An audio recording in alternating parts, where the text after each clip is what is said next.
Рассматривая разложенные в лесу ловушки, охотник обнаружил старого и ослабевшего волка. Животное лежало без сил, и мужчина решил отнести его в свою избу. Вскоре волк восстановился и ушел в лес, но спустя полгода охотник услышал ночной вой во дворе, а затем постучали в дверь. Николай намеревался приручить волка и забрал его себе с надеждой на будущее. Однако, когда животное окрепло от питания, оно перестало допускать к себе дворовых собак.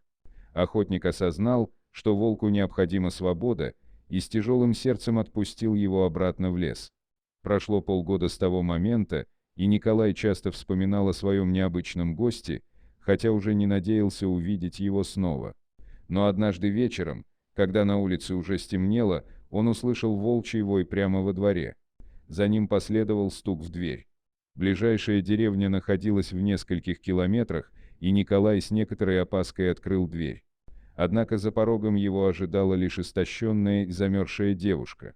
В некотором отдалении стоял тот самый волк, которого охотник спас в прошлом. После того, как девушка согрелась, она рассказала, что произошло. Алена в деревню приехала к родственникам и отправилась на прогулку в лес, где потерялась. Уже во время наступающей темноты она внезапно столкнулась с волком. Однако Алена не испугалась, поскольку животное выглядело спокойно. Затем волк медленно пошел по узкой тропе, время от времени оглядываясь, как будто зовя девушку следовать за ним. Не имея других вариантов, Алена последовала за волком и оказалась прямо возле избушки охотника. С тех пор Алена и Николай начали вместе жить. Волк же в лес вернулся и больше никогда не появлялся рядом с людьми.